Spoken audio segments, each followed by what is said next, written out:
10 ml de agua subterránea. Luego, échele 2 gotas de ácido nítrico, ¿no? Por decirlo, me estoy inventando. Y luego échele 1 gota de ácido clorhídrico. Agite. Si se vuelve naranja es que tiene magnesio. Si se vuelve azul es que tiene fósforo, ¿ya? O sea, entonces eso es lo que se hace en campo, ¿ya? Con este tipo de estuches, de laboratorios portátiles que estamos viendo ahorita en pantalla. Entonces, uno en campo ya puede tener una idea de qué cosas está encontrando, ¿ya? Y el análisis hoy en día ya no es solo cualitativo, ¿no? Entonces, no dice si hay presencia de calcio y listo, sino ya nos da un aproximado, ¿no? Nos dice, tiene aproximadamente 500 ppm de calcio, ya en campo. Entonces, hace el trabajo mucho más rápido, lo hace un poco más complicado para el geólogo, porque hay que estar cargando los maletines y demás, y hay que ir entre más gente, pero los resultados ya los tenemos en campo y eso es una maravilla, ¿ya? Entonces, ese es un tipo de laboratorio o de laboratorios portátiles que hay. Tenemos también otro tipo que son son instrumentos, son sensores, y ahora les comparto la pantalla.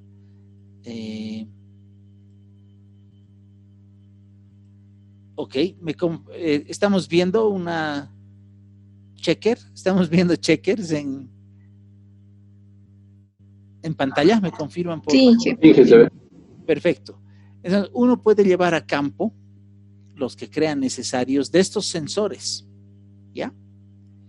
Entonces, depende qué parámetro uno quiere medir, uno puede llevar esto. Entonces, si logran leer, por ejemplo, el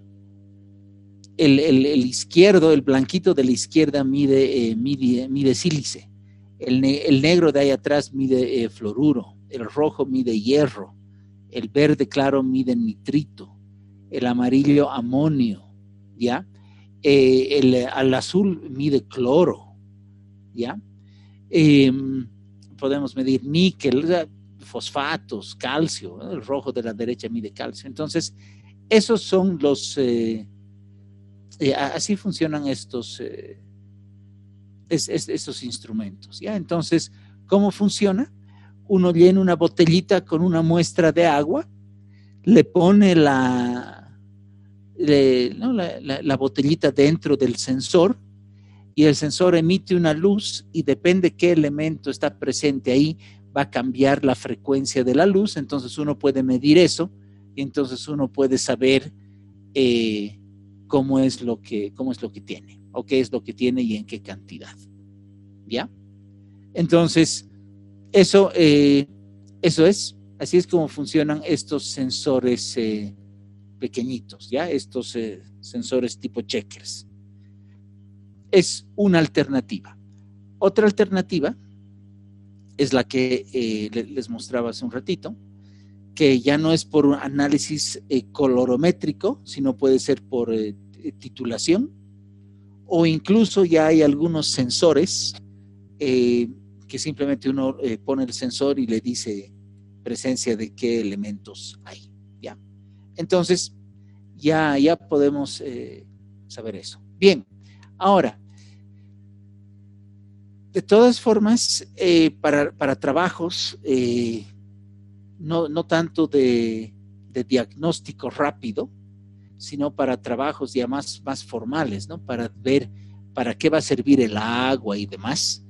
Entonces tenemos que tomar una muestra y tenemos que mandarla al laboratorio. Y en laboratorio van a hacer una serie de pruebas para ver el contenido de los diferentes elementos que vamos a tener, ¿ya? Entonces, si uno va al laboratorio, dependiendo la finalidad del agua, tenemos que hacer diferentes análisis. Normalmente los análisis se hacen o para agua potable o para agua de riego, ¿ya? O a veces se piden análisis específicos cuando hay sospecha de que hay algún elemento por ahí. Entonces, cuando ustedes vean el reglamento en materia de contaminación hídrica, ahí van a ver qué elementos son los que se tienen que pedir para un análisis de agua potable, ¿ya? En Bolivia existe la norma boliviana 512, ya la NB 512. La NB 512 es una norma que nos dice qué hay que hacer en el agua, qué parámetros son los que tenemos que analizar y cuáles son los contenidos o los límites máximos permisibles para ese agua, ¿ya? Por ejemplo, y esto lo van a ver ustedes más adelante, pero por ejemplo, cuando se hace un análisis básico, ¿no? Para ver la calidad del agua, vamos a pedir cosas como el color, la turbiedad, el pH, la conductividad, los sólidos disueltos, la dureza total. Vamos a pedir que nos den parámetros de los cationes y los aniones mayoritarios, ¿no? ¿Cuáles son esos? El calcio, el magnesio, el sodio, el potasio, ¿no? Vamos a pedir el cloruro, el sulfato, el bicarbonato, ¿ya? Entonces también podemos medir hierro, manganeso, y esos son los parámetros básicos que se piden para un análisis de agua, ¿ya? Lo que sí, por favor, y esto acuérdense, es súper importante, cuando se hace un análisis de agua, mínimamente tenemos que pedir los siguientes parámetros, ¿ya? Acuérdense de esto, por favor. Tenemos que pedir calcio, sodio, potasio, ¿ya? Magnesio. Calcio, sodio, potasio, magnesio. Tenemos que pedir, esos son los cationes, ¿ya? Y de los aniones tenemos que pedir el cloruro, el sulfato y la alcalinidad. El término genérico, por si acaso, es alcalinidad. Pero lo que la alcalinidad básicamente mide es el carbonato en el agua y el bicarbonato en el agua. ¿Ya? Eso es lo que eso es lo que pedimos. Y eso es súper importante. Ahora, un análisis de agua básico, ¿no? Va a costar unos 600 bolivianos. ¿Ya? Más o menos, eso es lo que cuesta. Depende del laboratorio, pero que les cobren unos 600, unos 700 bolivianos para un análisis básico de agua está perfecto. Y de ahí podemos pedir algunos otros parámetros adicionales y cada parámetro tiene un costo, ¿no? Entonces, denme 2 segundos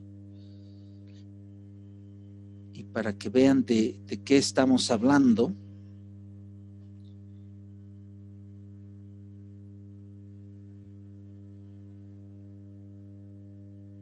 Denme 2 segundos, porfa.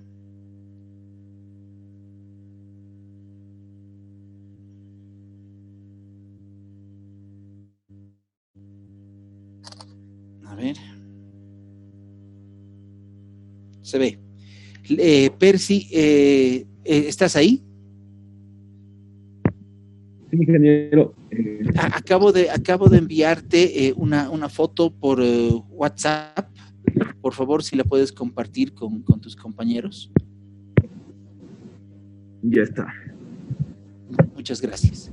Entonces, lo que Percy les acaba de mandar a al grupo que tienen es esto es la lista de parámetros que podemos pedir en un laboratorio y los costos, ¿ya? Esto es de noviembre de 2020, así que no ha debido variar mucho. Ya hay varios laboratorios, San Andrés tiene, o sea, varias carreras de la UMSA tienen estos laboratorios, pero hay varios, ¿ya? Fíjense entonces cómo en la parte de arriba tenemos el análisis físico-químico básico de aguas. Ese es el que normalmente pedimos, ¿ya? El básico. 16 parámetros, ¿no? Y fíjense el costo de cada uno de los parámetros. Luego, dependiendo del trabajo que se esté haciendo, a veces pedimos un análisis físico-químico complementario de agua, ¿ya? Donde empezamos a medir o a pedir otros elementos, por ejemplo, el fluoruro, el fosfato, el nitrito, y fíjense, ya aparecen algunos metales, ¿no? Algunos minerales, el cadmio, el cobre, el cromo, el potasio, el zinc, ¿ya? Y de ahí podemos también pedir el análisis físico-químico de aguas residuales, dependiendo en qué trabajo estamos haciendo. Entonces, fíjense cómo vamos a tener ahí sólidos totales fijos, volátiles, eso ya es, ya son gases. Vamos a pedir oxígeno disuelto, demanda química de oxígeno, demanda bioquímica de oxígeno, nitrógeno, fósforos. Fíjense, ahí está aceites y grasas, está detergentes, sulfuros, fenoles, ¿no? Entonces, dependiendo qué es lo que queremos. De ahí sigue, fíjense, dice análisis bacteriológico de aguas y aguas residuales. Y ahí entra, por ejemplo, fíjense, dice bacterias coliformes totales, y bacterias coliformes termoresistentes, Escherichia coli, bacterias heterotróficas, ¿no? O un recuento total de bacterias. Fíjense los costos, ¿ya? Entonces, normalmente vamos a pedir el análisis físico-químico básico de aguas, ya que son 16 parámetros. Adicionalmente, vamos a pedir, fíjense, del análisis físico-químico complementario, vamos a pedir el número 10, que es el potasio, ¿ya? Eso es un costo adicional de 45 bolivianos, fíjense el precio. Y vamos a pedir el análisis bacteriológico, ¿ya? Y entonces vamos a pedir bacterias coliformes totales, ¿ya? Y eso tiene un costo adicional de 160. Entonces, fíjense cómo el análisis básico, ¿no? Van a ser 520 bolivianos, más los 45 bolivianos del potasio adicional, más 160 bolivianos del análisis bacteriológico, son 725 bolivianos. Entonces, con 725 bolivianos vamos a tener un análisis físico-químico básico y bacteriológico del agua. Y con eso ya vamos a saber, si esta agua es potable o no, si es que la podemos tomar o no, ¿ya? Si es que no la podemos tomar porque hay presencia de bacterias, ¿no? Entonces podemos potabilizar esa agua, podemos echarle cloro y entonces ya el cloro se va a encargar de matar todas las bacterias patógenas, o sea, todas las bacterias dañinas para el ser humano, y eso ya está listo para ¿ya? Bien. Si es que tuviésemos contaminación por minerales, el tratamiento ya es más complejo, ¿ya? Depende de qué mineral sea el problema, pero puede ser complejo. Si el agua, por ejemplo, tiene hierro, no hay mucho lío, ¿ya? Lo que normalmente se hace es simplemente se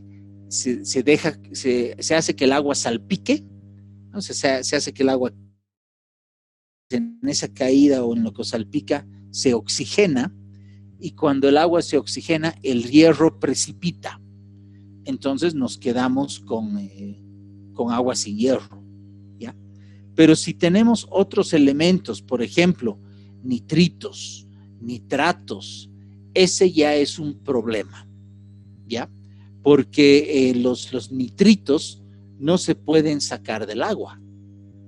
Entonces, si ustedes encuentran un manantial y ahí hay presencia de nitritos, por decirles, simplemente a la gente se le dice: esta agua no se puede tomar, no importa si la hierven, no se puede tomar, porque el nitrito es malo, ¿no? Y obviamente lo mismo va a pasar si es que tenemos cosas como sulfuros o lo que veíamos en la anterior clase, ¿no? Si es que vamos a tener un cromo o un cadmio, o un arsénico. Sí se puede tratar el agua, pero tarda mucho, es carísimo y se complica un poco la historia, ¿ya? Fíjense cómo también podemos pedir que se analicen derivados de hidrocarburos, ¿no? Podemos medir aceites y grasas o detergentes, y eso es importante, ¿ya? Si a ustedes les toca trabajar, por ejemplo, en el Oriente, en alguna empresa hidrocarburífera, cada mes, a veces es con más frecuencia, pero cada mes pueden ir y pueden tomar una muestra de agua para ver si no hay rastros de hidrocarburo en esa agua. Porque si encuentran rastros de hidrocarburo, significa que la torre, ¿no? la planchada, o el lugar, el pozo, está contaminando el agua. ¿Ya? Entonces, por ahí va la cosa. Bien, entonces, cuando mandamos el análisis al laboratorio, ¿no? Cuando mandamos la muestra al laboratorio, entonces el laboratorio va a hacer los análisis y nos va a devolver un informe, ¿ya? Nos va a devolver un informe. Ahorita les voy a mostrar un ejemplo de informe. Denme 2 segundos. Aquí está Salinas.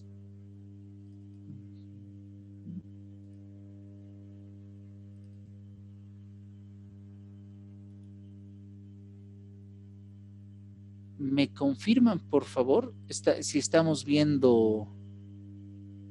Les dejo de compartir esto y les comparto esto. ¿Me confirman, por favor, si en pantalla estamos viendo un informe de laboratorio? Sí, informe de ensayo. Sí, perfecto, bárbaro. Fíjense, este es un informe típico para aguas. Esto, por ejemplo, lo está haciendo el informe o lo está haciendo Spectrolab. Esto es un laboratorio de Oruro, de la Universidad de Oruro, ¿ya? Este es caso de la vida real. Este informe es de junio del año pasado. Entonces va a estar típicamente el nombre del cliente, la dirección del cliente, de dónde viene la muestra, las características de la muestra, el responsable de haber tomado la muestra, en qué fecha se ha recibido la muestra, ¿no? En qué fecha el laboratorio ha recibido la muestra, y bueno, la fecha de entrega. Entonces, fíjense cómo tenemos los resultados y tenemos los parámetros, tenemos las unidades, ¿no? de cada parámetro, la fecha en la que se ha hecho el ensayo, la norma utilizado, ¿ya? Tenemos el límite de detección, ¿ya? Esa es la resolución, si quieren, de los datos que nos están dando. tenemos el valor de la muestra, y por último, fíjense, dice NB512, ¿no? Es el valor referencial que está en la norma boliviana. Entonces, por ejemplo, fíjense, alcalinidad, ¿no? La alcalinidad se mide en miligramos por litro, según esta norma o esta técnica. La alcalinidad que la muestra tiene es 2,8 y el límite máximo permisible es 370, ¿no? Entonces, súper por debajo del límite que pone la ley, ¿no? Entonces, podemos ver TDS, ¿no? Fíjense, sólidos disueltos, miligramos por litro.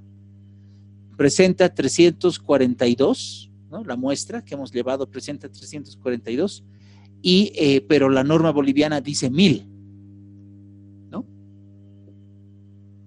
Y entonces, así es como se ve una por una los parámetros y se los compara contra lo que dice la norma boliviana. Fíjense, nos interesa, por ejemplo, para agua potable, nos interesa ver la dureza. Entonces aquí está, ¿no? Dice dureza en miligramos por litro, la muestra tiene 30 y la norma boliviana dice 500. Una maravilla. Veremos si el agua no es salada. Entonces, para que el agua sea o no salada, tenemos que ver cloruro de sodio. Entonces, acá abajo está el cloruro, ¿no?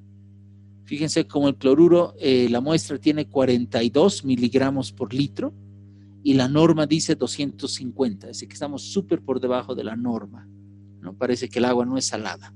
Cloruro de sodio, veremos el sodio, ¿no? Aquí está el sodio, igual, miligramos por litro. Tiene 94 miligramos por litro de sodio cuando la norma boliviana nos dice 200. Entonces estamos bien, ¿ya? Si nos fijamos ahorita, ningún parámetro está por encima de la norma.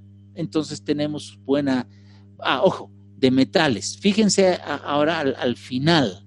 Dice coliformes fecales, ¿ya?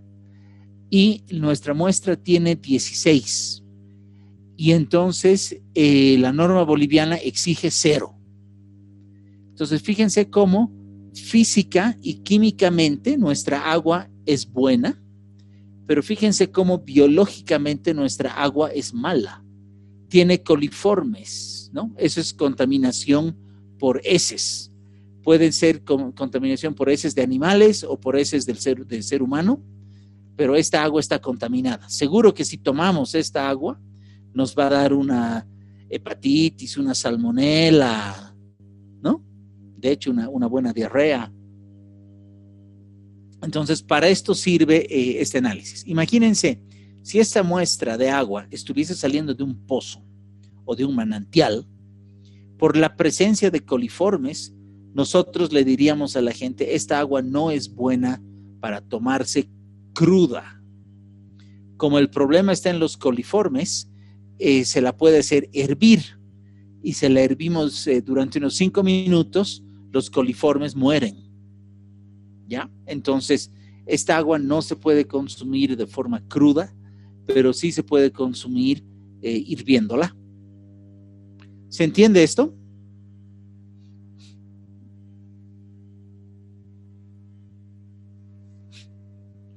Bien, fíjense cómo tenemos otros parámetros ahora. Por ejemplo, el pH, ¿no? El pH es de 6,4 y la norma boliviana pide de 6,5 a 9,5, ¿no? Entonces estamos una nadita por debajo del límite que dice la norma boliviana, pero como ayer hemos visto, una cosa es la teoría, pero la gente puede tomar pH hasta de 5,5. Así que sea 6,4 no afecta en nada. Conductividad, ahí está, ¿no? Fíjense, conductividad en microsiemens por centímetro, ¿no? Y tenemos 458 microsiemens cuando la norma pide 1500, así que estamos por debajo de la norma. Hierro, como les decía, hierro es importante. Hierro tenemos 0,12 y la norma pide 0,13, así que esta agua, en realidad, excepto por los coliformes, esta es buena agua, ¿no? Y si la gente de este lugar la a servir esa agua, estamos tranquilos. Bien, ¿se entiende esto? ¿Se entiende cómo llegan los resultados del laboratorio de un análisis de agua? ¿Sí? ¿Alguien tiene pregunta? Inge, una pregunta. Dime. Inge, una pregunta. Cuando se toman muestras de agua, ¿cuántas muestras son óptimas para hacer este estudio? Ya. Nos vamos a adelantar un poco, porque muestreo viene más adelante, pero para responder tu pregunta, solo necesitas una muestra de agua de un pozo para saber la calidad de agua, ¿ya? Si tienes suerte y tienes dinero en tu proyecto o en el trabajo en el que estás, puedes tomar 2 muestras de agua, una en época de lluvia y otra en época seca, ¿ya? Pero para los informes y demás, puedes presentar una sola. Ahora, eso sí es cierto, puede pasar, ¿no? Imagínense, ustedes tienen un agua que está contaminada. Viene la época de lluvia, entonces llueve, el agua se infiltra, luego se percola y en el acuífero diluye la contaminación, ¿no? Si están en el área de recarga, va a entrar agua meteórica, ¿no? Entonces van a diluir la muestra y les va a salir que está bien, ¿no? Ojo, eso es después de la lluvia, pero en época seca, cuando ya no hay agua de recarga y ya no hay agua que diluye, esos valores pueden subir y entonces pueden traer problemas de salud. ¿Ya? Entonces, de nuevo, respondiendo a tu pregunta, si tienen dinero en los proyectos o en el trabajo en el que están, lo correcto es tomar 2 muestras, una en época de lluvia y otra en época seca. Eso rara vez pasa. Normalmente solo se toma una muestra por pozo y se hace el análisis sobre esa muestra. ¿Ya? Muy bien. No sé si hay alguna otra pregunta hasta acá. Nada, ok. Entonces, ya hemos visto cómo llegan los datos del laboratorio. Entonces, lo que vamos a ver ahora es... ¿dónde está el texto? Aquí está el texto. Es qué hacemos cuando nos llega una muestra de agua, ¿ya? Para no tener que estar leyendo cada vez la tabla para ver qué parámetros tiene el agua. Es mejor graficarla, ¿ya? Y entonces, lo leen luego, y entonces entramos a ver lo que son los diagramas de Stiff, ¿ya? Son los que están en pantalla. El diagrama de Stiff es un diagrama que está hecho para dibujar, para graficar una muestra a la vez, ¿ya? Una muestra a la vez. ¿Y qué es lo que graficamos? Graficamos, fíjense, por un lado están los cationes y por otro lado están los aniones, ¿ya? Entonces, las gráficas de Stiff son unas gráficas donde vemos el contenido de cationes y de aniones en el agua. Y eso vamos a ver cómo funciona ahora.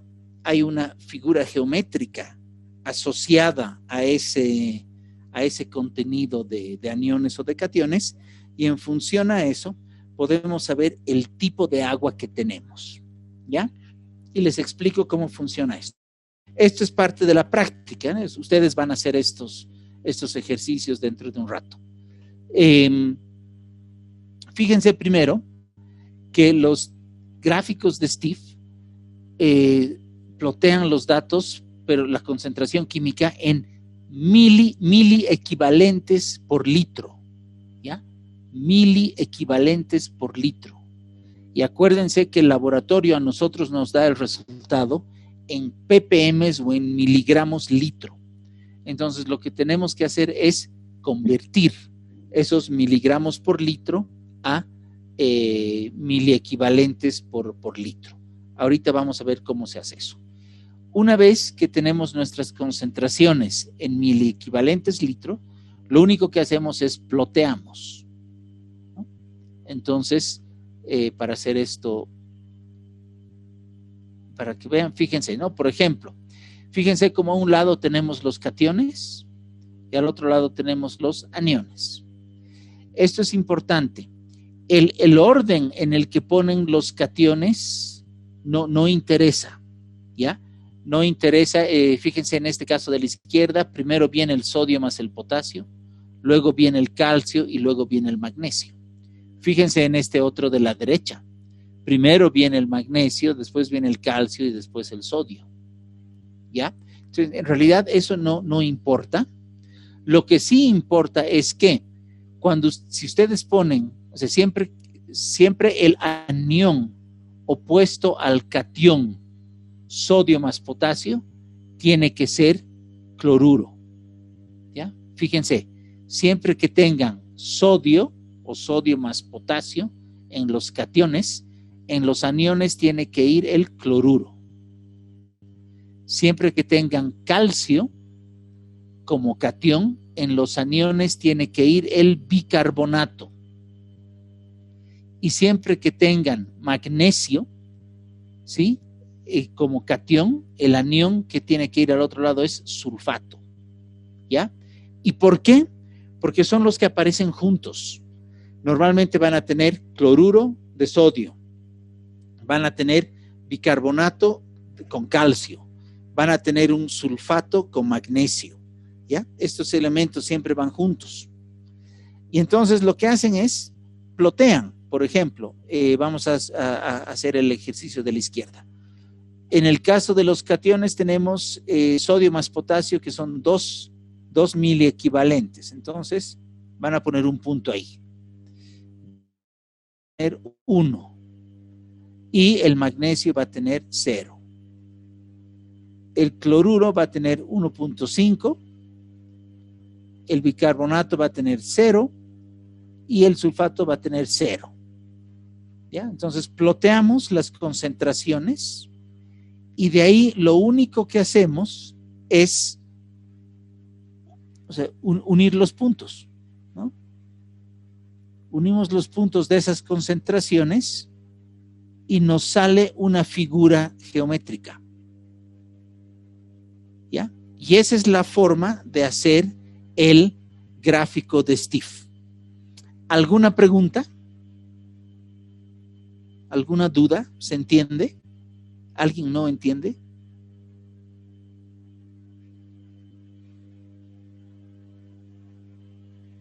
Ok, súper. ¿Ya? Entonces, esa es la forma de hacer un gráfico Steve. Ahora, vamos a ver cómo se transforma datos de laboratorio que están viniendo en miligramos por litro o están viniendo en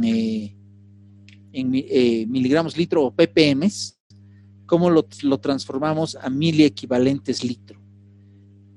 Y eso lo tienen en el texto.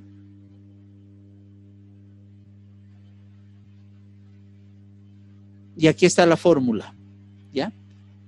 Fíjense, tenemos la fórmula que dice miliequivalente litro es igual a 1 miligramo por litro, que es lo mismo que decir ppm, multiplicado por 1 entre el peso equivalente.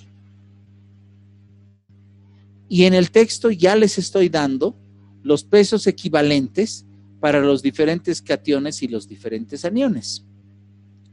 Entonces, si ustedes tienen, y esa es la práctica que van a hacer, les voy a dar análisis de laboratorio de varias muestras.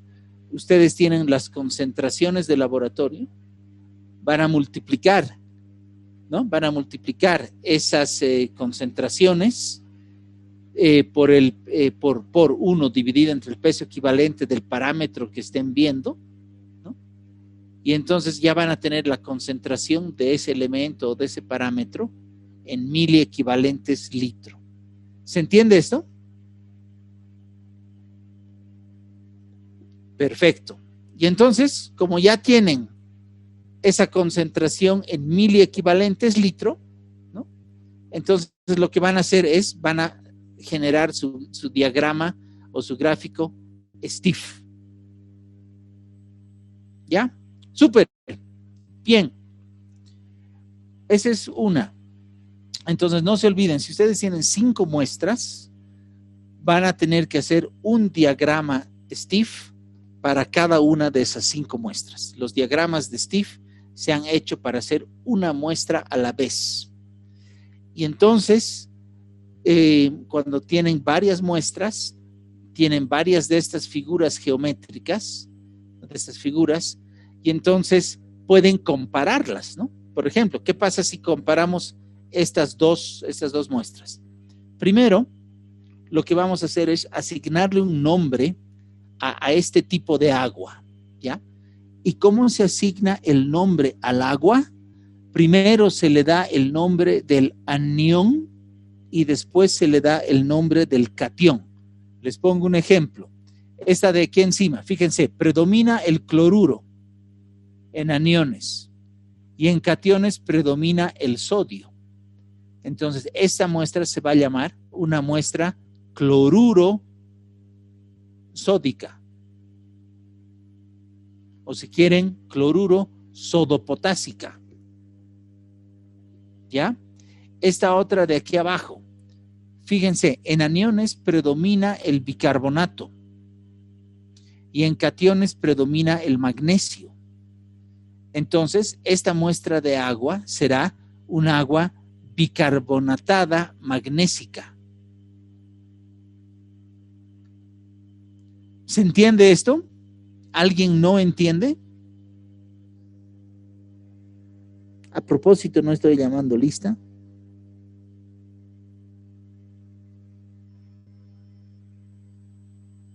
Ok, bien, entonces, se entiende.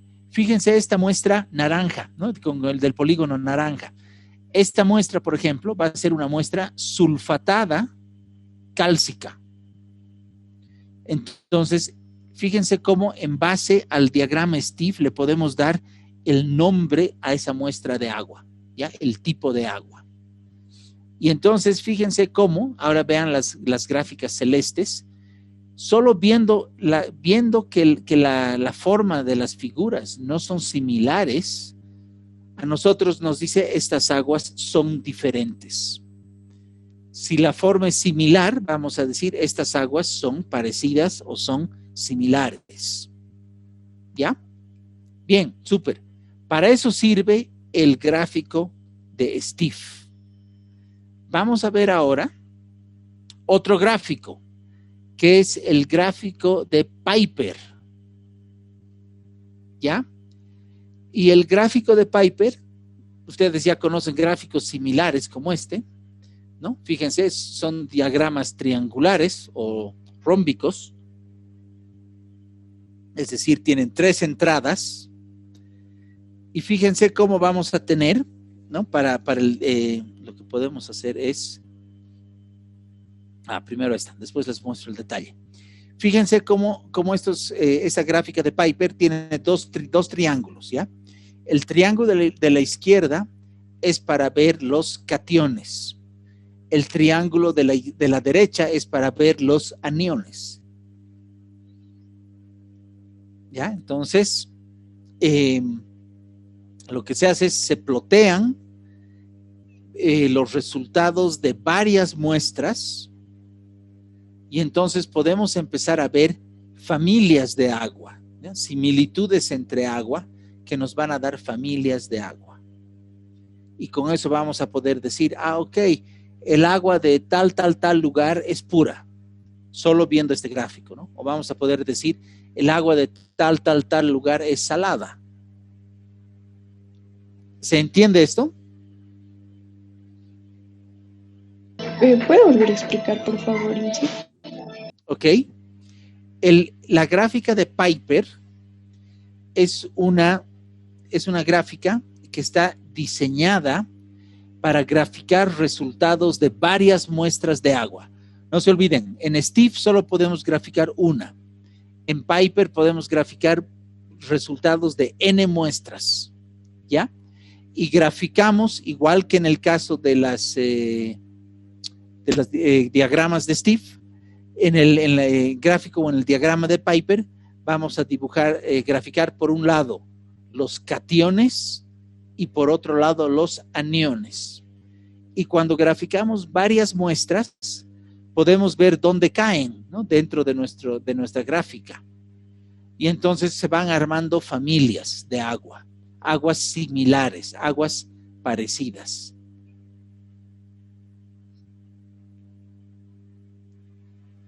¿Se entiende esto? Y el gráfico del medio, Inge, o sea, son los cationes a un lado y los aniones al otro, y del medio es la combinación, ya, ¿no? Ahorita vamos a hacer el ejemplo, y entonces van a saber cómo funciona y para qué es eso. Pero respuesta corta, podemos hacerlo con un rosado. Fíjense, en este caso, ya, una muestra cae por acá y entonces la proyectamos hasta donde se intersecte con la misma muestra, o sea, proyectamos los cationes, luego de esa misma muestra proyectamos los aniones y donde se intersectan esos dos, ahí es donde cae en el rombo. ¿Ya? Esa es la forma de graficar en Piper. Ahorita vamos a hacer el ejercicio y van a entender. ¿Ya? Bien, entonces ya tenemos una idea de cómo se hacen las dos gráficas. Lo que vamos a hacer ahora es un ejercicio como ejemplo, ¿ya? Como ejemplo, para hacer una gráfica de Steve y luego vamos a hacer una gráfica de Piper, ¿ya? Entonces, tráiganse papel o si están con la computadora a la mano, les voy a dictar los resultados. Les voy a dictar los resultados de laboratorio.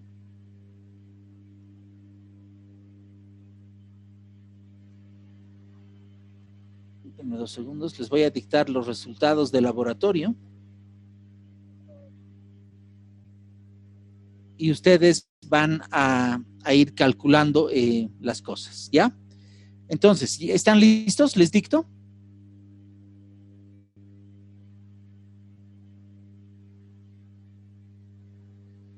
¿Sí? Ok, súper. Entonces, la muestra de laboratorio, llega el informe de laboratorio, los resultados están en miligramos por litro y es lo siguiente: calcio 23, magnesio 4,7, sodio 35, potasio 4,7, bicarbonato 171, sulfato 48,03. No, miento, perdón, sulfato 1, ¿no? Bicarbonato 171, sulfato 1 y cloruro 9,5.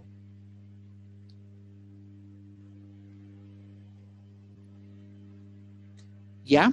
Entonces, la idea es hallar el peso equivalente, el miliequivalente litro de ese elemento. Y hemos visto. Adelante, dime. Los pesos equivalentes, ¿nos puede dar, por favor? Correcto, les dicto ahora. El peso equivalente del calcio, 20,04.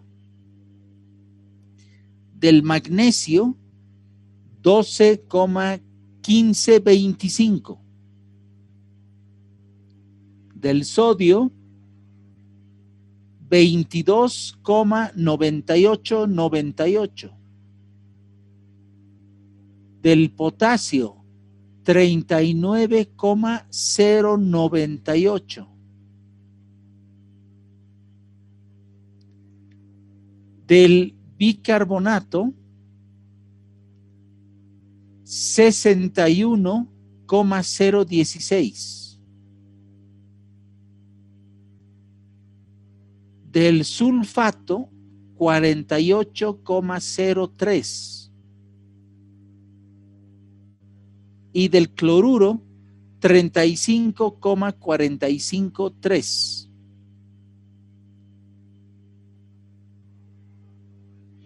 Entonces, el cloruro, el peso equivalente del cloruro es 35,453. O sea, 453, ¿no? Entonces, no se olviden, para hallar el equivalente litro, multiplicamos la concentración por 1 entre el peso equivalente.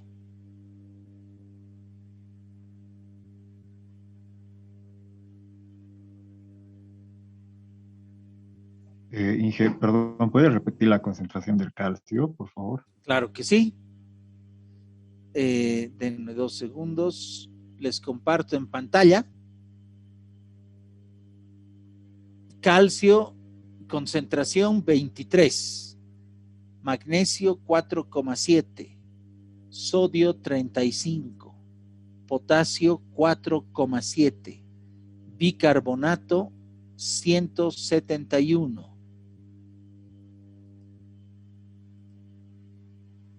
Sulfato 1 y cloruro 9,5. Los pesos equivalentes: calcio 20,04, magnesio 12,1525, sodio 22,9898, potasio 39,098, bicarbonato 16, sulfato 48,03, cloruro 35,453.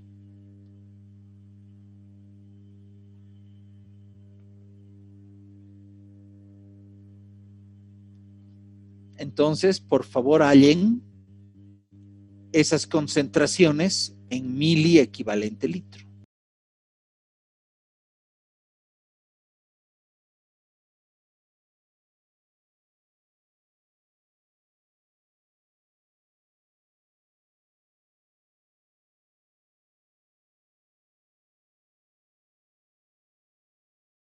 De nuevo,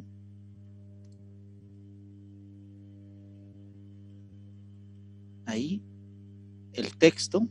¿Todos ven el texto? Sí, se nos... Sí, perfecto. Entonces, fíjense cómo en nuestro caso el valor máximo que tenemos es 2,8, ¿no? O sea, casi 3. Ese dato es importante porque cuando hagamos la graduación de las concentraciones para cationes y para aniones, tenemos que usar el valor máximo que tenemos, ¿no? Entonces, como acá nos sale 3, fíjense en la gráfica, nuestro eje X, ¿no? El horizontal, concentraciones también va hasta 3. ¿Ya? En ambos lados. No importa si en uno llega a un valor máximo y en los aniones y en los cationes otro, no interesa. El eje, el máximo valor en el eje, se utiliza el máximo valor que vamos a tener. ¿No? Sencillito. Vamos a hacer con rojo. Entonces, fíjense, calcio tenemos 1,15. Entonces, si este es 1, este va a ser 1,5, 1,5, la mitad va a ser 1,25 y un poquito menos de la mitad va a ser 1,15. Entonces, va a estar por ahí, ¿no? Entonces, proyectamos esto hasta el eje del calcio. ¿Se entiende eso? Perfecto. El magnesio, ¿no? El magnesio tiene una concentración de 0,39. Entonces, si esto es 0, la mitad va a ser 0,5 y 0,39 va a ser un poquito más abajo que eso. Ahí. Entonces, proyectamos eso hasta abajo y esa es nuestra concentración de magnesio. ¿Se entiende?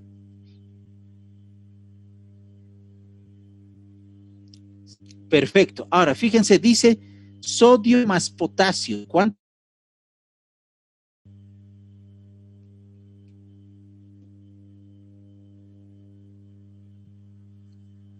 ¿Qué valor tendríamos del sodio más potasio? 1,64, Inge. Perfecto, correcto. Entonces, de nuevo, si esto es 1, por acá va a estar 1,5, entonces un poco más de eso va a ser 1,64. Y entonces proyectamos eso hasta el eje del sodio más el potasio. Ya tenemos graficados los puntos de nuestros cationes. Vamos a hacer ahora lo mismo con nuestros aniones. ¿Ya? Vamos a... El cloruro, por ejemplo, tiene 0,27. Entonces, si este es 0,5, la mitad de 0,5, la cuarta parte va a ser 0,25, por ahí va a estar 0,27 y proyectamos hasta el eje del cloruro. Ahí sería. El bicarbonato, 2,8. ¿No? Entonces 2,8, 2,5, 2,75, 2,8 va a estar por ahí. Entonces proyectamos hasta donde va a estar hasta el eje del bicarbonato. Y por último, el sulfato, ¿no? Que el sulfato es 0,02, básicamente eso es 0, entonces va a estar 0. ¿Se entiende eso? Sí. Y entonces lo que hacemos es simplemente unir los puntos. ¿Ya? Entonces tenemos nuestros puntos y los vamos a unir. ¿No? Entonces ahí, va a ir hasta ahí, va a ir hasta ahí, ahí, ahí y ahí. Y esa va a ser entonces nuestra gráfica de Steve para nuestro ejemplo. ¿Ya? Y entonces le tenemos que dar un nombre a este agua. Entonces, el anión que predomina es el bicarbonato y el catión que predomina es el sodio más potasio. Entonces, la composición química de esta agua, ¿no? O sea, el nombre de esta agua va a ser un agua bicarbonatada sódica. ¿Se entiende eso? Inge, una consultita con respecto al nombre. ¿Siempre se nombra primero al anión? Al anión, correcto. Siempre se nombra primero el anión. Inge, Perfecto. Adelante. ¿Qué pasaría si tenemos la misma cantidad de concentraciones de aniones para designarle el nombre? No va a pasar, imposible. Ay. ¿Ya? Siempre va a haber una que tenga algo más de valor y entonces ese es el que escoges.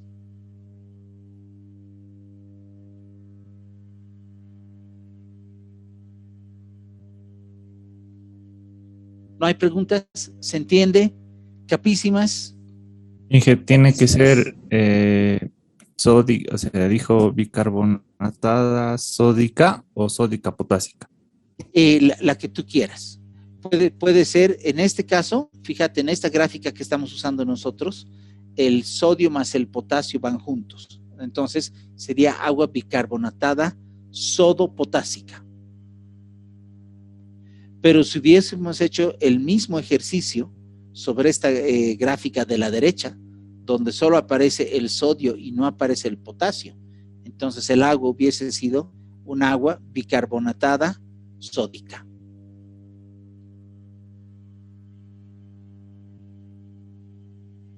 Bien, Inge. ¿Ya? Bien. Entonces, cuando ustedes hacen un trabajo y tienen, por decirles, 100 muestras, van a hacer una gráfica STIF para cada una de esas 100 muestras. Pero como están haciendo un mismo trabajo, tienen que respetar el orden en el que están colocando los cationes y obviamente los aniones. Solo así se van a poder comparar las gráficas. Si ustedes mezclan el orden, va a ser imposible comparar las gráficas. ¿Se entiende eso?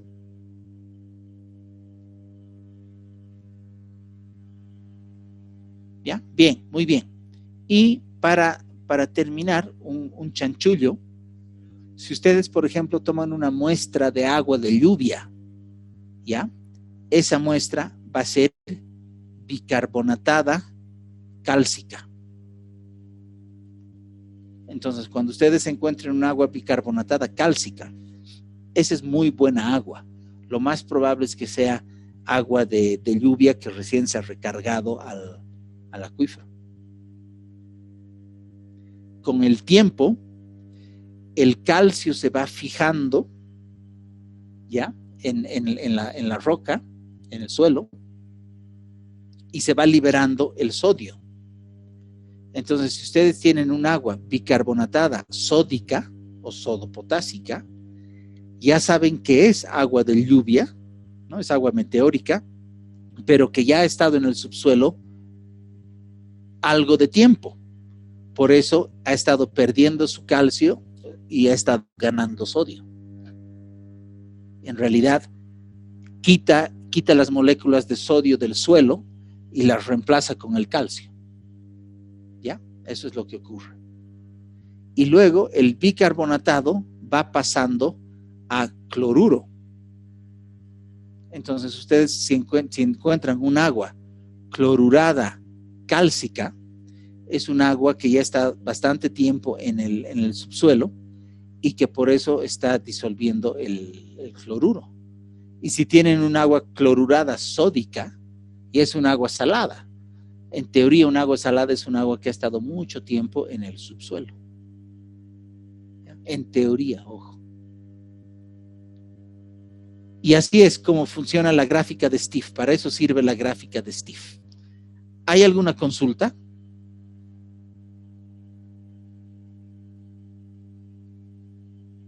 ¿Se entiende?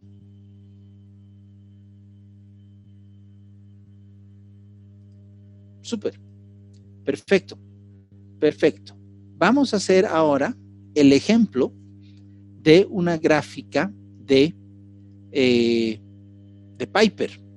¿Ya? Vamos a hacer la gráfica de Piper, que como ustedes ya han visto es una gráfica trilineal. ¿Ya? Ahora, ¿cuál es el procedimiento de esta gráfica de Piper?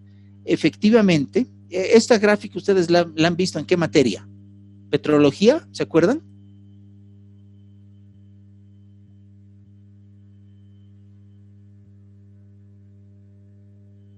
¿Se acuerdan? ¿O en qué materia han visto estas gráficas trilineales? Sí, Petro, ya. Entonces, fíjense cómo el eje, lo que podemos hacer es, les voy a compartir. A ver, tengo dos, déjenme ver 2 segundos cuál les paso.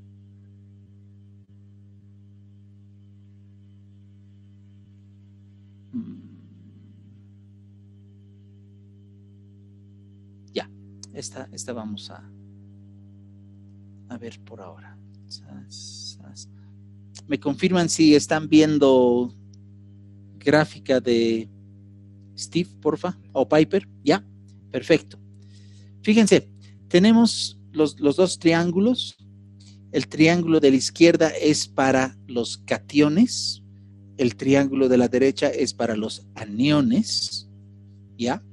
Fíjense cómo cada lado va de 0 a 100. ¿No? De 0 a 100, 0 a 100, 0 a 100. Y fíjense las flechas. Las flechas nos dicen en qué dirección tenemos que graficar. Entonces, solo para que sepan, siempre vamos a graficar de adentro hacia afuera, ¿ya? O sea, lo opuesto al flujo convectivo, ¿no ve? El flujo convectivo parte del, ¿no? va hacia arriba y luego hacia abajo. En nuestro caso, partimos del centro, abajo, y vamos hacia afuera, ¿ya? Entonces ahí están las flechitas para indicarnos cómo graficar eso. Pero fíjense cómo estas concentraciones, por eso les decía que se acuerden de petrología, están ponderadas al 100%.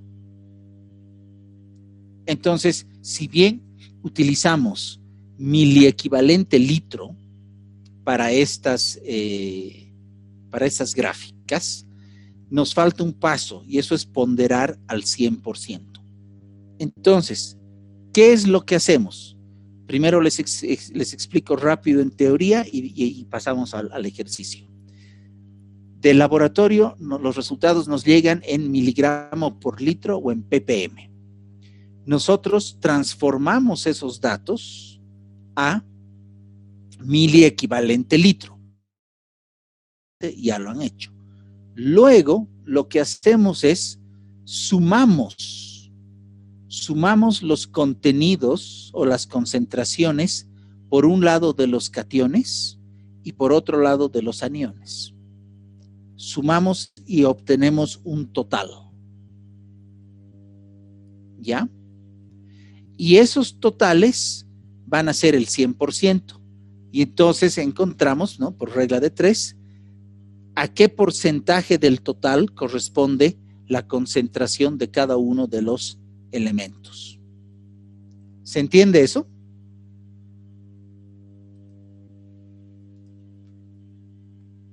Sí. Sí, perfecto. Entonces, fíjense, me confirman si están viendo mi tabla Excel, por favor. Sí. Perfecto. Fíjense entonces, tenemos que el calcio, ustedes ya han hallado esto, ¿no? La concentración del calcio es 1,15, la concentración del magnesio es 0,39 y la concentración del sodio más el potasio es 1,64. ¿Ya? Eso ya lo tenemos, ustedes ya saben cómo hacerlo. Sumamos esos tres y nos sale que la concentración total de los cationes es 3,18.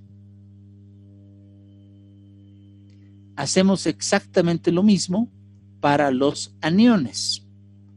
La concentración del cloruro es 0,27, del sulfato es 0,02 y del bicarbonato más carbonato, o si quieren carbonatos totales, es 2,8. ¿Ya? Sumamos eso y entonces nos sale 3,09.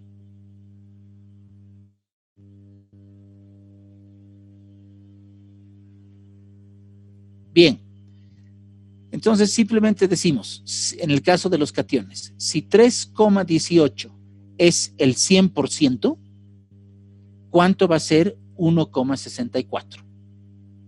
¿No? Entonces, por regla de 3, sabemos que es 52. Si 3,18 es el 100%, 0,39, ¿cuánto va a ser? El 12%. Y si 3,18 equivale al 100% del total, 1,15 ¿a cuánto va a equivaler? A 36. Y entonces sumamos los porcentajes y nos tiene que dar 100. ¿Se entiende esto?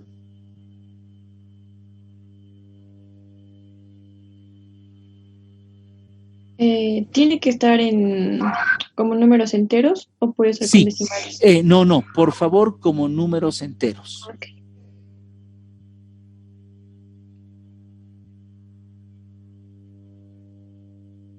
¿Ya? Y hacemos exactamente lo mismo con los aniones. ¿Ya?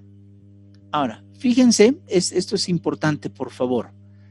Para que la gráfica funcione, no podemos tener valores de 0. ¿Ya? Entonces, el valor mínimo que podemos tener es 1. Entonces, si al hacer esta ponderación le sale algún valor menor a 1, o sea, 0, algo, le tienen que poner 1. ¿Ya? Porfa. Y le restan a otro lo que es esa poca diferencia que le están poniendo al 1. Le restarían al que tiene mayor valor, ¿ya? Para que no se note tanto. Entonces, fíjense, si 3,09 equivale al 100%, el 2,8 del bicarbonato y del carbonato, ¿a cuánto va a ser? ¿Están haciendo?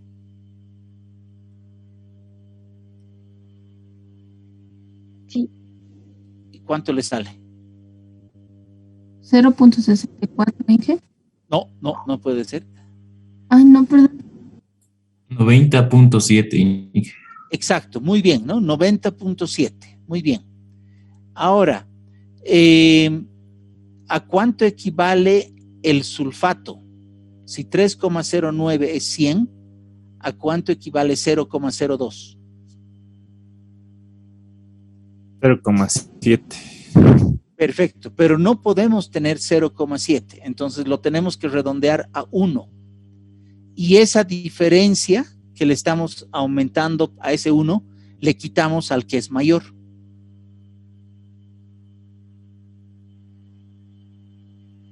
¿Ya?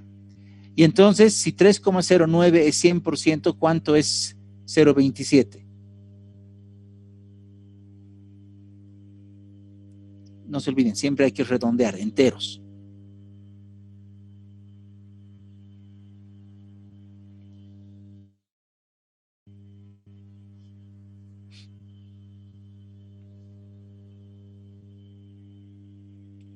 Vamos, ¿cuánto le sale? ¿9?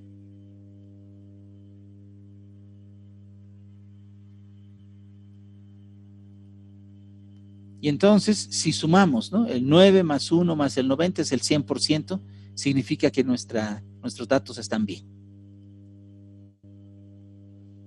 ¿De acuerdo? ¿Se entiende esto? Sí, se entiende. Sí, que está bien. Perfecto, súper. Y ahora graficamos. Entonces, ahora sí, me confirman si están viendo la gráfica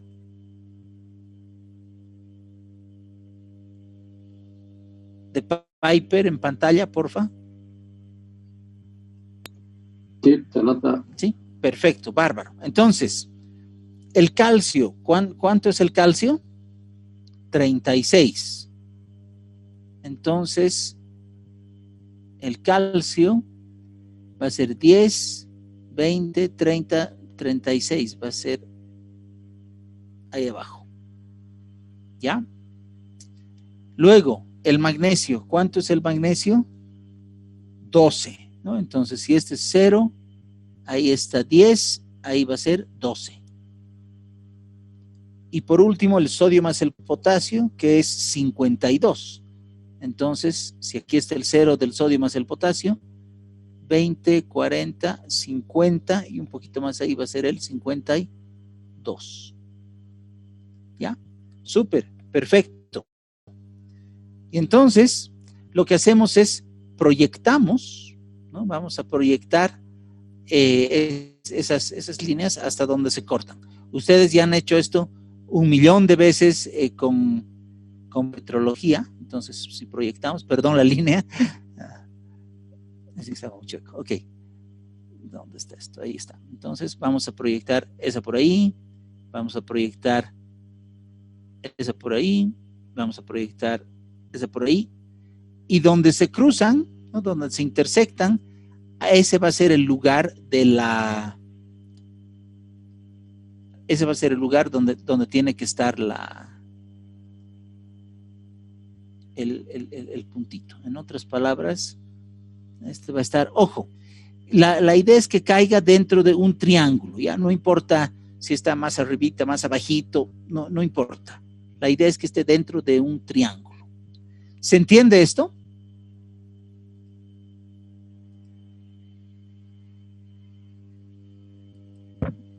Sí, se entiende. Sí, perfecto. Adelante. Muy bien. Si no hay dudas, hacemos lo propio para el cloruro. Entonces, vamos, ¿cuánto tenía el cloruro? 9, ¿no? Entonces, vamos al rosado, 9. 9 va a estar por acá, 9. Tenemos que el sulfato va a tener 1, entonces un 1 va a estar ahí, ¿no? Y luego tenemos que hacer el bicarbonato es 90, entonces 90 va a estar por ahí. Entonces, de nuevo, proyectamos y el punto nos va a salir ahí.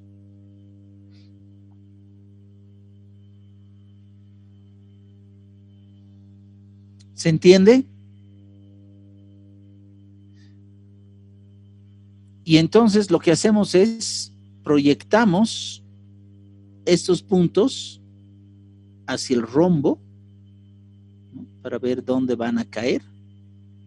Proyectamos esos puntos hacia el rombo y donde vayan a caer, ese es el punto en el rombo. Ojo, tiene que caer en un rombo, ¿no? Ahí, el verde sería el punto. Y esta es la forma de graficar o de hacer las gráficas de de hacer las gráficas de Piper. Y esto podemos hacer, ¿no? Ya que hemos hecho esto así, podemos hacer n veces con diferentes muestras, ¿no? Diferentes formas o diferentes colores, no importa, y entonces van a empezar a formar poblaciones. Entonces a lo mejor me estoy inventando, ¿no? Van a salir unas muestras por aquí, van a salir esas muestras por ahí. A lo mejor vamos a tener otras muestras por acá, ¿no? Entonces estas proyectadas van a estar por aquí y el sodio va a estar por acá. Entonces fíjense, estas muestras son altas en cloruro y son altas en sodio. Entonces son muestras cloruradas sódicas, esa es agua salada, ¿no?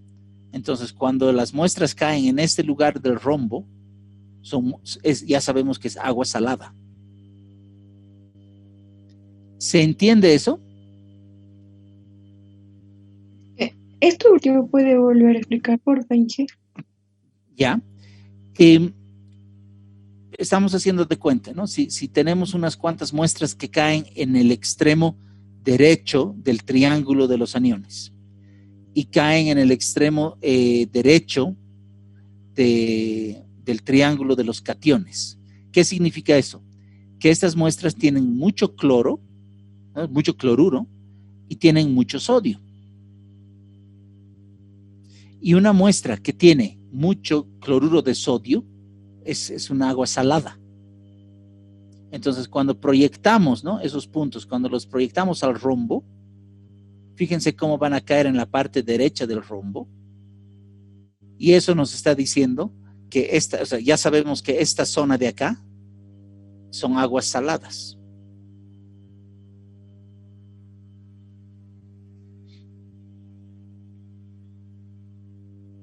¿Se entiende?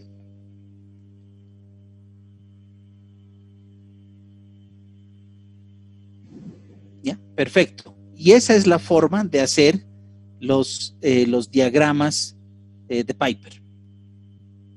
No se olviden, Steve es una gráfica por muestra. Piper son todas las muestras en una sola gráfica. ¿Sí? ¿Se entiende? ¿No hay alguna consulta, alguna duda? Y entonces esta última gráfica es para agrupar diferentes tipos de muestra y sacar una conclusión, digamos. ¿Qué tipo? Al revés.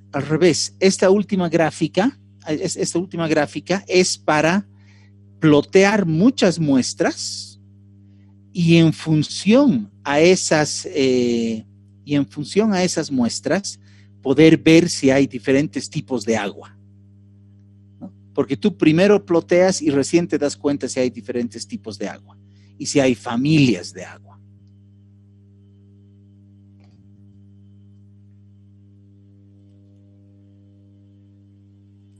No sé si eso responde a tu pregunta. Inge, y si hay un porcentaje mayor en un sector del rombo, entonces es mayoritario, digamos, y hay salado, o sea, hay como alguno más salado, otro menos salado, pero es, o sea, un poco predominante un sector. Se puede decir de que hay, o sea, se puede concluir solamente en que hay eso, o hay que especificar que hay todos los tipos, esos tipos, digamos, que se han encontrado de agua. No. Ahorita les estoy enviando una foto. Denme 2 segundos. Aquí están. Sas.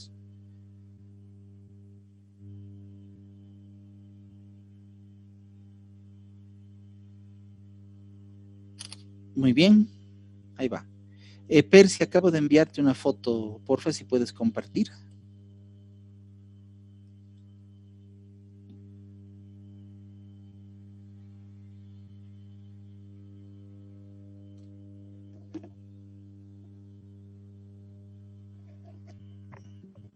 Ya está compartido. Ya está, súper, mil gracias.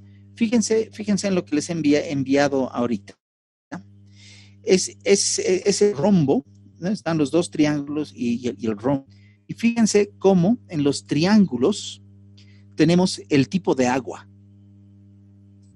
¿no? Fíjense, triángulos menores, ¿no? Los triángulos de los extremos tienen nombres, ¿no?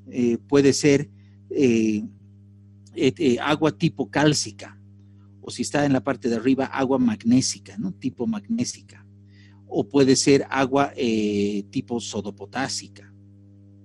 Y si cae en el triángulo invertido del medio, es un agua no dominante, significa que es un agua, es mezcla de agua, o es un agua que está cambiando su química por evolución. Y tienen exactamente lo mismo en el triángulo de los aniones, ¿no? Tienen un agua clorurada, un agua bicarbonatada, un agua sulfatada, si caen en los triángulos extremos. Y si cae en el triángulo invertido en el centro, es un tipo de agua no dominante. O es una mezcla de aguas, o es un agua que está cambiando su química por evolución. Y entonces, depende dónde cae en el rombo. Fíjense cómo ya nos está dando qué predomina en la fórmula, ¿no? Dependiendo dónde cae, va a predominar uno o no va a predominar otro.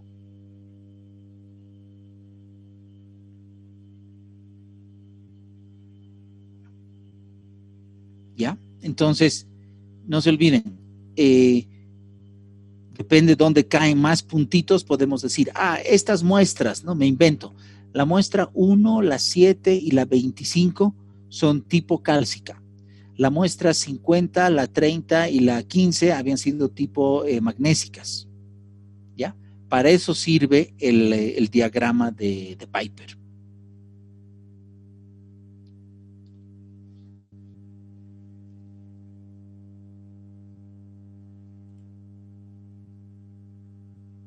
¿Se entiende?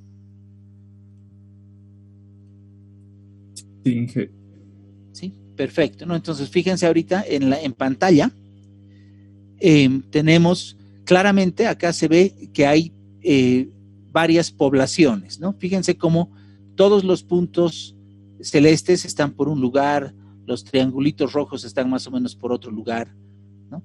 Estos otros colores que parecen, no sé, color tumbo, no sé, están por otro lado, y los verdes están por otro lado, ¿no? Entonces estamos viendo diferentes familias de aguas. Estamos viendo que los celestes son una familia, los rojos son otra familia, ¿no? Y que estos colores tumbos y verdes son otras familias, ¿no?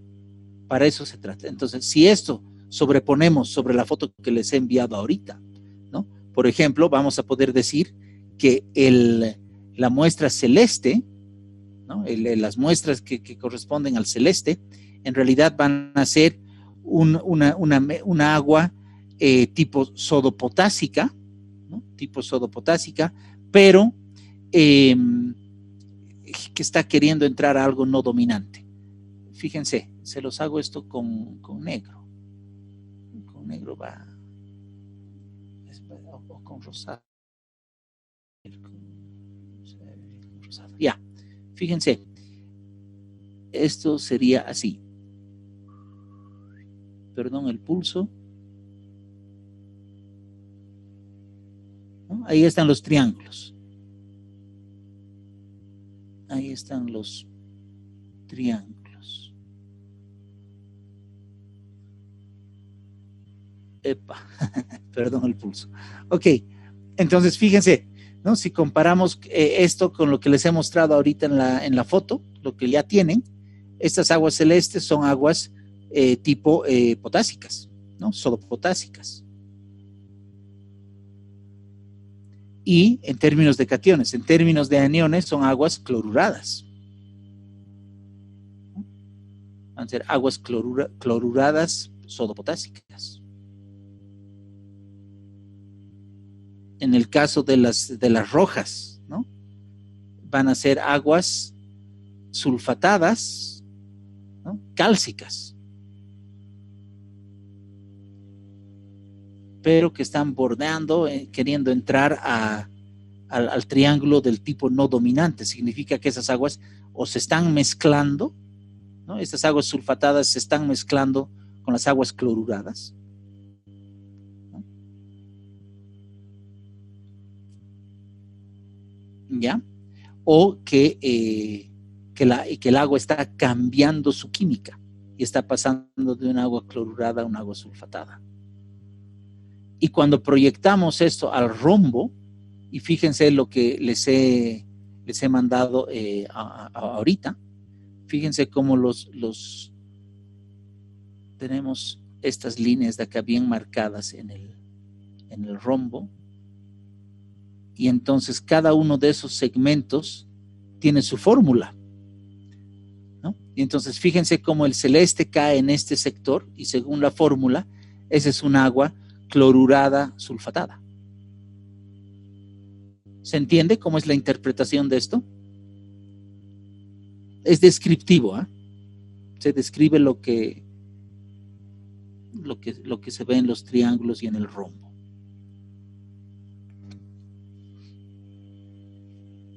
¿Sí? ¿Se entiende esto? ¿Alguien no entiende?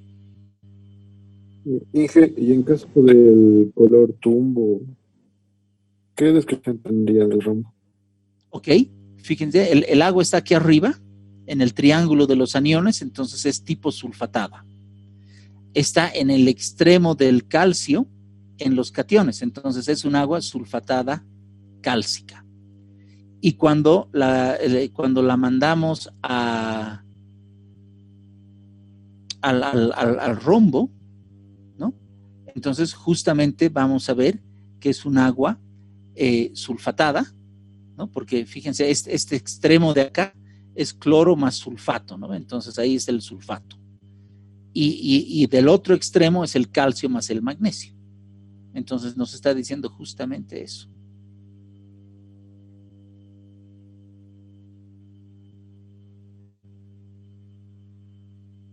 Que es un agua sulfatada cálcica. ¿Se entiende?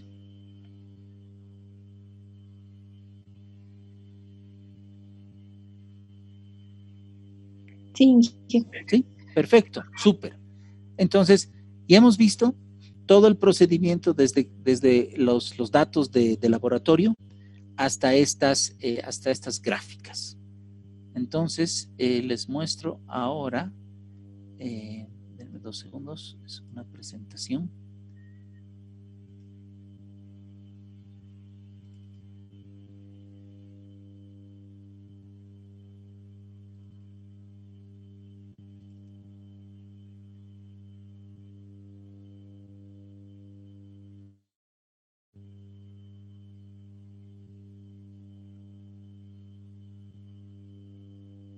Me confirman, por favor, si es que estamos viendo una presentación PowerPoint.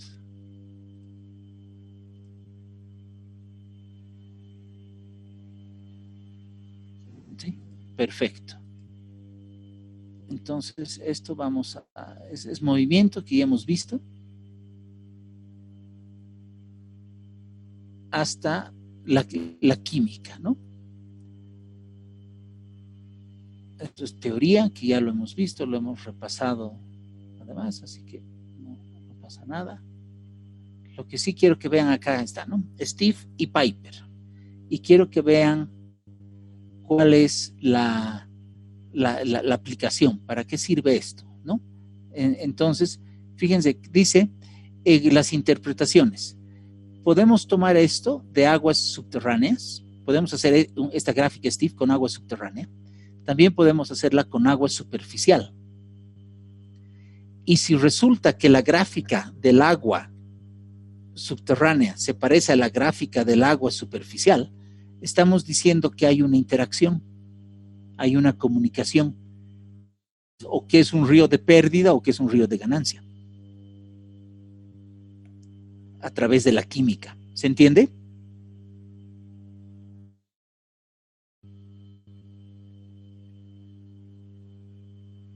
Bárbaro, ¿ya? Y obviamente la interpretación es de forma espacial. ¿Qué significa eso? Fíjense, tenemos acá gráficas, Steve, ¿no? De diferentes muestras, y entonces las ponemos en un mapa. Y entonces a esto se llama mapa hidrogeoquímico, si quieren hidroquímico. Y entonces solo viendo las gráficas podemos decir, el agua de estos sectores se parecen, el agua de estos sectores no se parecen, ¿no? Si tenemos un agua clorurada sódica, por ejemplo, vamos a decir, espacialmente hablando, en este sector el agua es salada. Por el otro lado, tal vez tengamos un agua bicarbonatada cálcica, entonces vamos a decir, el agua en este sector es agua meteórica, ¿no? Es agua fresca. Entonces nos permite entender la distribución del agua espacialmente. ¿Se entiende eso? Para eso sirven estas gráficas, Steve, ¿ya? Para darle un nombre al agua, para ver qué predomina, ¿no? Y luego ver en un mapa cómo es la distribución espacial del agua. Podemos hacer mapas de diferentes años de los mismos pozos, solo con las gráficas, ¿no? Entonces vamos proyectando gráficas de un año, del otro año, y entonces podemos ver cómo van cambiando las gráficas, y entonces podemos entender si el agua se está volviendo más salada o no. ¿Se entiende esto? Disculpen, ¿Alguien? ¿puede Adelante. La parte de ganancia o pérdida que dijo? No escucho bien. Ok. Se los dibujo para que puedan entender. Si tenemos, en este caso el río, fíjense, este va a ser un río, el agua fluye en ese sentido, ¿ya? Y acá tenemos un pozo.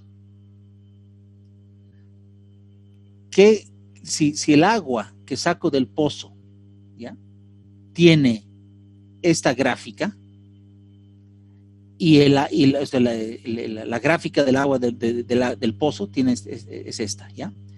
Y tomo una muestra de agua del río, la mando al laboratorio, me dan los resultados, hago su gráfica y tiene la misma gráfica o una gráfica muy similar.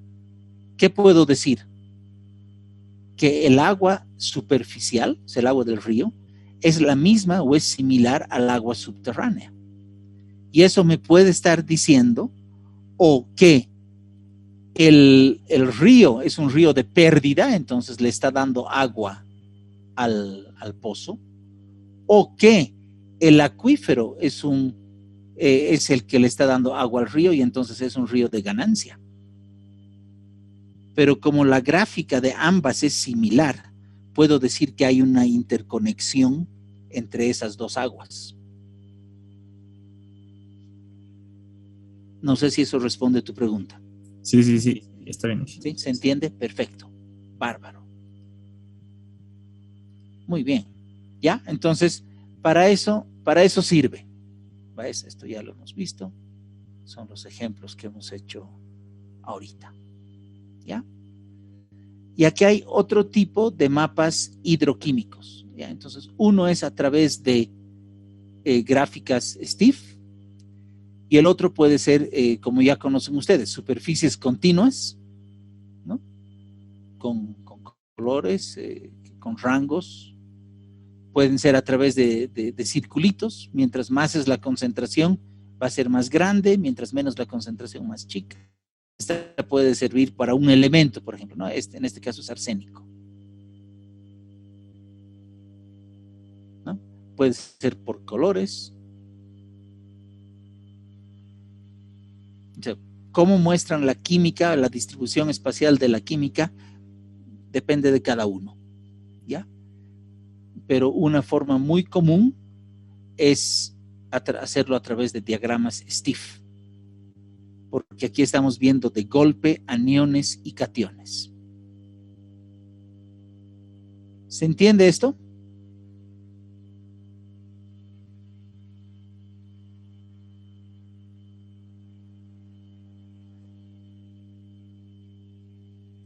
Súper. Entonces, ¿se entienden? Pasamos a la última parte de la práctica.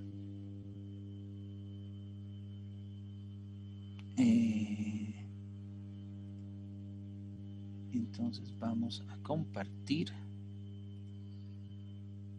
¿Están viendo el Excel? Sí, Inge. Perfecto. Les voy a pasar este archivo Excel y en la pestañita de práctica, fíjense, están 13 muestras están los resultados de laboratorio de 13 muestras, ¿no? Con sus aniones y sus cationes. Entonces, la práctica consiste en que ustedes para cada una de estas 13 muestras van a hacer gráfico STIF y después en una gráfica Piper van a plotear estas 13 muestras y veremos qué sale. Y me van a presentar, no importa en lo que hagan, yo quiero el PDF, donde estén las 13 gráficas de STIF y esté la gráfica de Piper, ¿no? Para ver cómo está si hay varias familias o no. ¿Ya? Si lo hacen a mano, si lo hacen en computadora, depende de ustedes, ¿ya? Lo que a mí me interesa es que sepan hacer. Si hay alguno de ustedes que es capísimo programando en Excel y generando gráficas en Excel pueden generar tanto las gráficas STIF como las Piper. Entonces es cuestión de llenar y automáticamente la máquina hace todo. ¿Ya? Si quieren hacerlo a mano, pueden hacerlo a mano, no tengo ningún problema. Entonces, no sé, ¿preguntas? ¿Alguna pregunta? En el chat. ¿Para cuándo es la práctica? Ustedes digan, ¿para cuándo quieren hacer? Fíjense, son las 7, en teoría tenemos clases hasta las 8. Entonces, en una hora ya han avanzado la mitad, en una hora ya han hecho todos los cálculos y y pueden hacerlo todo. Hoy día ¿quieren hacerlo para mañana? Así rapidito, para que no se les cruce con el mapa piezométrico y el mapa hidrogeológico. Vamos, ustedes díganme.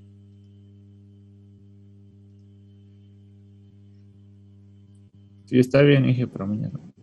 Ya, perfecto. Entonces, para mañana. Y yo les envío enseguida esta tabla y les voy a enviar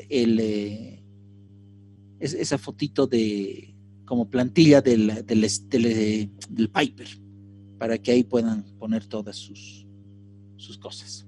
¿Ya? Muy bien. Si no hay preguntas,